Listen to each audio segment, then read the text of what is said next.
Good afternoon. Thanks for being here. Thanks for, are you guys enjoying the Serverless conference so far? I mean, it's good. It's very interesting, right? I'm learning a lot with this. So thank you for the organizers for inviting me and letting me be here today. This talk is going to be about Kafka and implementing things using Kafka. So for those of you that are not sure if you're in the right room, so that's going to be the title of this presentation. First things first, who am I, right? So my name is Ricardo, right? Don't bother to try to pronounce my last name because I'm from Brazil originally. So that's why the heavy accent that I have. But Ricardo would be more than fine if you want to talk with me later. And I work for this company called Confluent. How many of you have heard about Confluent? That's so cool. Things are changing because 2 years ago, when we asked those questions, nobody kind of seems to hear about what Confluent is. For those of you that doesn't know what Confluent is, it's a company that basically develops Kafka on the community. So we possess maybe more 85% of the commits on the projects, the open source project. But more importantly, we've built an event streaming platform out of it. So that's what we do. And I'm going to be showing this a little bit today. I work for the developer relations team. So basically, my job is to create awareness and keeping things relatively simple for developers to work with Kafka and the things that Confluent develops, right? I've made a very good effort to make my handles kind of easy and prevenient in all the social networks. So if you want to follow me on Twitter, or if you want to send me an email, this is ricardo@confluent.io, so it's kind of very easy. And by the way, this presentation is already on my blog. So don't bother in taking screenshots for things. Everything is already there. Just go to that website /presentations is going to be there. All right? We have two basic objectives for this presentation, guys. And as my job as a developer advocate, we're spending a lot of time today educating developers about what is that thing over there, right? Because many developers know Kafka. I'm pretty sure about that. Many developers love Kafka because of the scalability, the simplicity of the APIs. But event streaming, it's something relatively new. And that's pretty much the face that people does when we start thinking about event streaming, right? And if event streaming is already a very complex topic, if you start thinking about how to implement event streaming using serverless principles, that's the same face that people does, right? So a little bit more harder.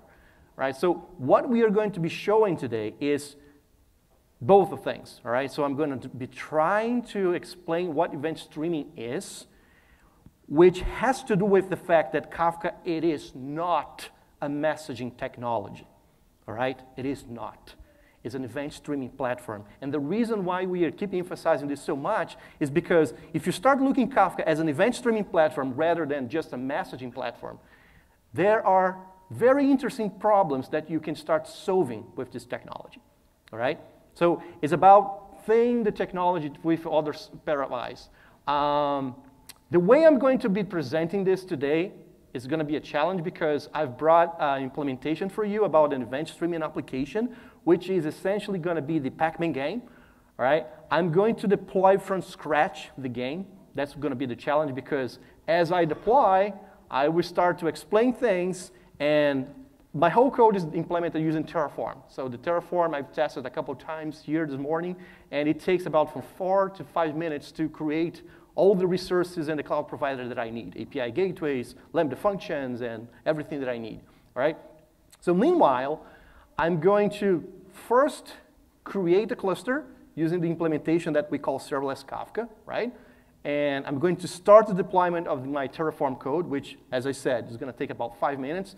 And meanwhile, we are going to actually put in details this architecture here. This is what I call a conceptual view, right? The conceptual view is you guys are going to play Pac-Man, literally, right? Get your phones ready, okay?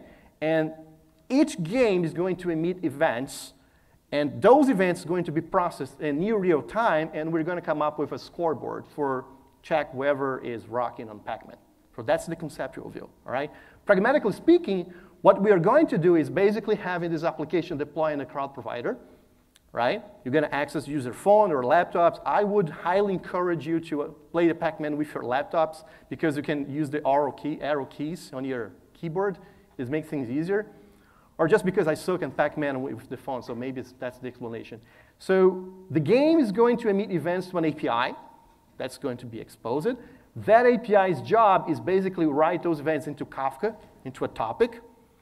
And there will be this, let's call for now, thing that's going to process those events, or in other words, do the event stream processing itself, and then the result of that is going to be written into another Kafka topic that an application will display.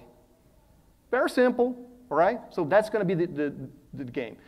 Let's start the deployment because I don't want to lose time with the implementation details at this point. So let's start creating the cluster, which we're calling Serverless Kafka for now. So I'm going to log into the service over here and create a cluster in AWS. I'm going to explain why AWS specifically, because technically, I can create this cluster in any cloud provider such as AWS, GCP, or Azure, okay? But there's a reason why I'm going to choose AWS. I'm going to put this cluster on as close as possible to where we are. So there's a very important co-location concept here that if you're going to try this later, there's a GitHub, right? Everything is on the GitHub, right? I'm going to provide the link of this. So there's instructions how to deploy by yourself. But keep in mind that depending on the region that you select, the region might not have some of the resources that we need for deploying. So for example, you can select or pick up a region from AWS that doesn't support API Gateway, for example. I don't know if that's true or not, but just an example. So just keep that in mind because all the Terraform code relies on the region that you select here, okay? So that kind of glues everything together. All right, I'm going to launch it. That's why we call serverless, because the cluster is ready to go, all right? So I'm going to generate some, the Terraform code expects you to provide some variables. So you see I have implementations for AWS, Azure, and GCP, all right? However, so those are the variables that I need. The AWS implementation, that's the only one I've refactored the code to be 100% serverless. So everything is literally, the architecture is serverless.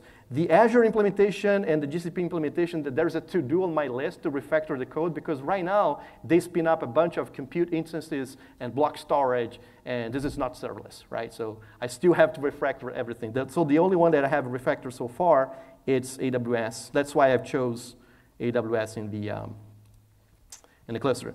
So I'm going to select here the endpoint of my, for those of you that know Kafka, this is the Bootstrap server. So that's the first endpoint that your producers and consumers need to touch with. And there's a magic that Kafka does this. It discovered the rest of the, I have to generate an API key, I forgot that, sorry. API key and secrets, how do you authenticate yourself? So this is the API key. Okay. And this is the secret, which, if there are some security experts in the room, please don't get scared to what I'm doing here, because now I'm literally showing the secret in a screen, right? So people that are from security backgrounds, they kind of get, dude, you should not be doing this. I'm going to retire those credentials after this demo, so bear with me with this. And I need to generate an API key and secret for schema registry as well. All right. What I'm doing here, basically, I've created, in Terraform, I have to create this concept of variables, right? But if you are a Java developer, Groove developer, Go developer, Clojure developer, you have examples of the properties that you have to set for your programs to start communicating with the serverless Kafka. So that's how you would do in your programs. But because I'm deploying things using Terraform, I had to come up with variables. So we are ready to go. My AWS API key and secret are here. Yeah, I'm going to close it because it's being recorded, right? So you just recorded my API key and secret for the AWS. Shit. I'm going to have to retire those after this demo. So let me run a Terraform plan here so we can check if everything is ready to go. Okay. And then, as I told you, all right, we're ready to go. I'm going to start the deployment of the application, Pacman, and we can walk through the code itself. Minus auto approve. Here we go. Okay, just started. It might take about 5 minutes. Meanwhile, we can start discussing the implementation view. All right, we did this. So as I told you, the presentation is on my blog, so that's why you can grab the link of the GitHub implementation if you want to try by yourself. Just clone this repo right here, and that's the folder that has the code. Because in this repo right here, there's a bunch of demos that our developer relations team kind of builds. So there's a very other interesting ones as well. The Terraform code that I've just started is creating this, right? Let me walk you through and basically what's been created, right? And then we can start looking at the code itself, okay? So remember that I told you that there will be this application running on your phone. So basically what I did is the application itself, I'm creating a bucket on S3. And the Pacman game that you're going to play is a bunch of HTML, JS, and CSS files that Terraform uploads there to that bucket. Point number one, okay? Point number two, remember that I've told you that the application is going to emit events into an API, right? So what I did is essentially spin up an API gateway, all right? I'm using AWS's API gateway, but it can be Azure API gateway, it can be GCP API gateway, it doesn't matter, as long as it's a serverless API gateway, all right? And that API gateway is basically fronting a Lambda function, which I strategically and purposely wrote in Java, right? I'm going to tell you later why. And that Lambda function basically does one job only. Receive the events, writes into a Kafka topic. That simple, all right? I'm going to show you the code. And as I told you, the Kafka cluster itself is running on Confluent Cloud, which is the serverless Kafka implementation. Remember the thing that I've told you before that does the event stream processing, right? The engine, as we call it, right? So the engine itself, I'm using here KSQL. Have you heard about KSQL? All right, that's kind of expected. How many of you have heard about Kafka streams? That's more than expected, right? So Kafka streams, it's a Java and Scala library, so you can develop Java applications or Scala applications and express your event stream processing using those programming languages, right? Very cool, very awesome, works fine. Bunch of applications written using this framework. However, we've recognized kind of a very interesting point in the communities. Some developers, maybe the Java 1 developers, they do not want to write Java code to express their event stream processing application because it takes time, you need to redeploy, there's the concerns about the footprint of a JVM and all of that. So KSQL is an implementation on top of Kafka streams. So we didn't reinvent the wheel, right? Basically, it's a JVM in the end of the day, but it's an optimized JVM to run Kafka streams. And it does one thing only, which is do event stream processing, right? The technical reason that I like to explain the difference between KSQL and Kafka streams is if you use Kafka streams, you're going to actually embed your event stream processing code into your JVM of your application. So now your application is using CPU cycles for doing whatever your application does, your microservice does, and stream processing, right? If you're going to do this, you have to take care about garbage collection, right? So a way to solve that problem is to offload all this event stream processing into a dedicated specific JVM that we call KSQL. Now your application can do whatever your application does and basically consume and produce the events that's being kind of processed by KSQL. That's the technical reason why we created KSQL, right? And currently my Terraform code, by the way, let me check the status of it, still deploying. We're almost there. It's basically creating the API gateway. KSQL is currently running on top of ECS, Elastic Cloud Service, and more importantly, is running on top of Fargate, which is basically a serverless way to deploy containers in AWS. Pretty cool. Everything that KSQL is going to produce as output, we call those things, right, is going to be written into a destination topic that I strategically call scoreboard, right? And I've wrote a Go client application that's going to subscribe to that topic and basically display the content, right? It's going to dump whatever is on the scoreboard, is going to dump in the output, right? So basically, this is the architecture that we're talking about right over here, okay? Very good timing. So our Terraform code is done. So I'm going to ask you a favor. This is basically the link of the Pac-Man game. I'm not going to ask you to type all of this. It will be really rude of my part. So I'm going to create a QR code. Would you please scan this QR code and open up the Pac-Man application in your phones? Because by the time you start playing, the topics are going to be created. And let me use this URL over here so I can actually monitor if the topics has been created or not. Is the font size better? Okay. All right. Probably no one's playing already. Oh, sorry. I took away the QR code. I'm sorry. All right. Let me know when.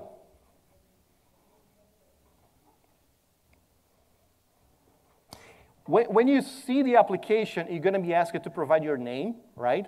Try not to use more than 18 or 20 characters, more for be able to display all of it over here, all right? And then when the game starts, you're going to see an animation of the Pac-Man game with all the ghosts is going to have nicknames like the controller, the partition, and the offset, all of this. Just click it with your finger, and the game is going to start. Let me see if we have topics. Someone is already playing because we have topics. So if we print this topic user game, if someone never saw a stream in their life, this is a stream. A stream is a continuous, unbounded set of events that keep happening all the time, and they never finish, all right? There's no finish in streams. That's basically the fundamental difference between you program for oriented to databases and you program oriented to streams. Because databases, you can execute point-in-time queries to retrieve whatever data is being stored on a database, and you can start acting upon those data. But streams are continuously happening, right? So event streaming applications is the ability and the principle of start processing those events while those events are in motion, all right? You don't need, in other words, you don't need to expect that the data is stored so you can start working with it, all right? So now let's start talking business. I'm going to stop here. Your events, you can keep playing. Actually, can you stop playing just for a second? Because if you keep playing, you're not going to pay attention to the actual code, right, that does the KSQL processing. So you can die. There's no shame on that. When I was testing this code, I died like 1,000 times because I want for you to see the actual event streaming processing application, right? Okay, so in the code, there is this folder called pipeline. And pipeline basically creates a set of streams, right? And on top of those streams, it creates tables, right? And there will be a final table called scoreboard. Yeah, for those of you that never seen this, Kafka supports streams and tables, right? So tables are basically a point-in-time snapshot of a stream, like a stream that happened for the last hour. So you can flush that into a table, right? And make the table available for external consumption, all right? That's the best way actually to provide data access. Because otherwise, if you expose your streams, what's going to happen with the streams? Data will keep coming in all the time. It never stops, right? So what I'm going to do is, let me grab the endpoint of KSQL that has been exposed by Fargate. I'm going to enter the folder that has the pipeline. I'm going to connect a client session with the KSQL server, technically speaking, all right? And I'm going to, there's no streams, there's no tables, we're good. So I'm going to run that script that has the implementation, queries.sql. which is, again, this script over here. It just created, so now I have a couple streams, actually more than a couple, and a couple tables. Now, keep playing again. Now I'm going to literally select a scoreboard. And if we start seeing some data coming in from that select, yay, it works. So now you can see that data actually has been aggregated, right? So there are two types of events that are coming out of your phones, right? The first one I call user game. User game is that stream that I've just shown you. It contains your current score, current level, and the number of lives you have, right? That's one stream, okay? Every time you game over on Pac-Man, it's going to emit another event that I call user losses, okay? So basically what that pipeline code is doing is the user game is aggregating, calculating the sum of the highest score, calculating the sum of the highest level, calculating the sum of your lives, and this is going to be one table, all right? There will be another table created with the number of losses, which is the number of time you game over, okay? And I'm doing a join between these two tables. Let me stop the square over here for a second so you can see the code. You see here that the scoreboard is basically a select that I'm doing in this table, total losses, and the stats per user, and I'm using the user as a primary and foreign key, right? This is essentially what you would do with a typical batch ETL program, right? Which extracts data from your transactional databases and push data to your analytics database so you can start processing data. But that is happening as events coming in. So the principle is the same.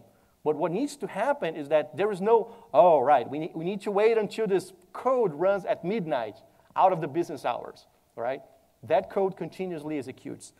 And now, to see whoever is rocking on Pac-Man, remember I told you the Go program? So the Go program is going to be on this scoreboard. So this is the Go program. Basically what this code does, I create a cache for the statistics, and I'm going to create a unique consumer group. Consumer group is a Kafka building block. And then I'm going to create a new consumer, and I am subscribing to the scoreboard topic, okay? Which happens to be the table that we've created, right? So let me execute this code, and then, cd scoreboard, let me do this, go run scoreboard. So what needs to happen now, you need to see a table, right? Not so different for any table that you would see in a database, for example. But the difference between this table and a typical database table, let me do this so everybody can see a little bit more properly. Here we go. The biggest difference between this table and the table that you will see in the database is that this table here is live, right? It keeps being updated all the time, so whoever is interested in that information is not going to be the famous, going to have to do the famous, okay, I have outdated data, so I have to read again from the source and bring it to my application, right? You can subscribe to a live feed, all right? That type of application, guys, sorry, I should not use the term guys. That's very inappropriate because we have ladies in the room. The usage of event streaming applications allows you to have this type of applications where data is alive. However, what is the biggest challenge when you're dealing with a serverless type of architecture? Because everything here requires to create state, all right? That's the challenge, all right? So the challenge here, for example, when we do a summarization, a sum, right, highest score, to calculate this column over here, for example, we have to do a summarization in a per user basis. We have to materialize that summarization somewhere. It can be in memory. We have to materialize this on disk or somewhere that has storage capabilities. So that's statefulness. So that's the biggest challenge of a serverless-based architecture. So when you start thinking in serverless, end-to-end serverless applications, you have to think that some of the layers will have to come up with strategies to store that data reliably and, you know. I think that's what probably the previous speaker was trying to explain when he gave the example about the cache, the memory state. And some of you kind of ask, okay, but I have to use a cache. And he explains that was for performance reasons. But some applications needs to store state, all right? So when you are dealing with stateless type of architecture, serverless is beautiful, but statefulness causes some redesign thinking that you have to have in your architecture, right? You guys stop playing, or there's anyone more playing? Who is Danger D? Man, no, you have to shout it out for him. You're good. No, because every time I try this, I never go beyond like 15,000. So 30 in your phone is quite an accomplishment. So I have to give it to you. I think we are on time, I think, where we have 5 minutes. Let's use this 5 minutes for Q&A. All right. This presentation, the whole purpose was basically showing you a typical event streaming application builds using serverless. So what happened? Somebody Shandyman. Someone hacked the system because this is technically impossible. So this is our hack. I'm really looking forward to hear of you to learn how to do this hack, because that's going to be a very good PR on this GitHub repository. So thank you for the hack. All right. If you have any questions. All right. Cool demo, by the way. Questions? Yes. So one of the things I've been chewing on a lot lately, and I'm curious to get your thoughts since a lot of this is around streaming and Kafka, there's kind of two worlds of thoughts around serverless and something like streaming. One of them is take a Kafka message, turn it into HTTP, and just throw it over HTTP to some function. Okay. And the other one is what like Kata and Azure Functions does, where we'll actually pull from Kafka directly so that you get like ordering and all that other stuff. I don't know if you have a thought on in terms of like, do you think Kafka can play in both of those, or do you have an opinion on where one might fit or the other one might not when you're doing these types of streaming and serverless scenarios? I think using the Azure Durable Functions that you mentioned, I think that's a very common pattern that we've seen over there, because it's all about being able to store the state somewhere. And Azure Durable Functions are very, very interesting. I was on a couple weeks ago in Microsoft Ignite, and I've talked with a lot of developers that were doing exactly this, not necessarily using the Serverless Kafka implementation, but with Event Hub. So yeah, I think it's a pretty nice job, yeah. All right. Any other questions? Nothing? You guys want to get back to playing Pac-Man? You can use the last 3 minutes that we have to play Pac-Man if you want. Does anybody want to admit to beat Shandyman? No one's going to. You're the hacker? Oh. Someone over there? All right, any other questions? All right, cool, thank you. All right, thank you, guys. Thank you. Sorry for the guys, again, it's force of the habits. I should not tell guys.